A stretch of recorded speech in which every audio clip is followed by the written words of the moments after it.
Kali ini kami akan berkongsi idea bagaimana hobi itu sebenarnya boleh mempengaruhi pembentukan pemikiran kreatif seseorang. Ini adalah kerana apabila kita melakukan hobi kita, minat dan usaha akan datang secara automatik. Banyak kajian-kajian oleh pakar-pakar membuktikan hobi mampu meningkatkan daya pemikiran kita dengan pelbagai cara untuk menjadikan kita lebih kreatif. Lebih banyak hobi seseorang itu, lebih tinggilah tahap kreativiti yang akan dapat diperolehi. Hobi sebenarnya boleh dikategorikan kepada beberapa jenis. Pertama adalah hobi yang berbentuk penciptaan. Sebagai contoh, hobi melukis. Mungkin melukis pemandangan atau potret dan sebagainya. Yang kedua, membina objek dari Lego dan sebagainya. Dan ketiga, dengan bertukang. Hobi ini sangat memuaskan kerana dengan melakukannya, anda akan dapat menghasilkan sesuatu yang baru.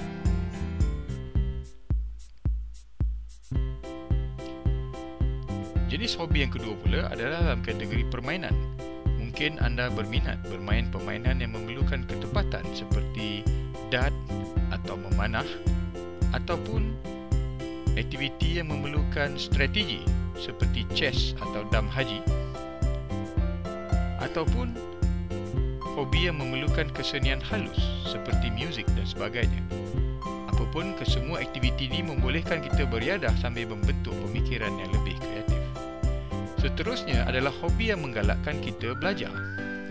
Sebenarnya, banyak perkara yang baru yang boleh kita pelajari. Antaranya adalah seperti kita mungkin boleh belajar satu bahasa yang baru, atau belajar menjahit, ataupun belajar memasak. Tak kurang juga belajar menyanyi, atau belajar berlakon, dan juga belajar memandu. Ini semua mampu meningkatkan kemahiran serta meninggikan tahap kreativiti kita. Ada juga orang yang suka melanjutkan pelajaran tinggi. Ini boleh dilakukan di pelbagai peringkat, bermula dari sijil, diploma, ijazah sarjana, ataupun sehingga peringkat yang tertinggi, iaitu dengan mendapatkan satu ijazah PhD ataupun ijazah kedoktoran. Mungkin juga anda suka mengambil lesen baru seperti lesen kapal terbang yang sangat menyeronokkan walaupun mencabar. Semua ini pasti mampu membuka pemikiran yang lebih luas dengan ilmu dan pengalaman yang jauh lebih bermutu. Satu lagi adalah hobi yang berbentuk penerokaan. Orang yang gemar scuba diving atau menyelam akan dapat meneroka di dalam laut, sungai, tasik dan sebagainya. Bumi ini pun adalah 70% air, jadi terlalu banyak keindahan yang boleh kita nikmati dengan hobi ini. Di samping itu, hiking, memanjat bukit dan gunung, perentas hutan juga boleh memberikan kita hasil penerokaan yang memuaskan pengalaman kita. Hatta pergi keluar melancong dengan apa cara pun akan memberi kita faedah dari sudut ini. Pengalaman dan pelajaran yang akan kita dapati sudah pasti akan memperkayakan kita dengan penemuan-penemuan perkara dan pengalaman yang terbaru. Satu lagi kategori hobi adalah aktiviti sukan atau fizikal. Menurut pakar perkembangan otak, orang yang gemar bersukan akan mampu mengembangkan otaknya untuk menjadi lebih cerdas, tajam dan sentiasa segar. Ini pasti akan membolehkan kita mendapatkan idea-idea baru dengan lebih mudah.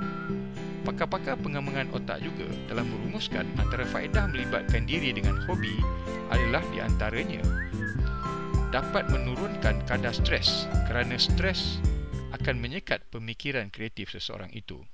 Hobi juga boleh menggalakkan penggunaan otak kanan yang jauh lebih kreatif dari otak kiri.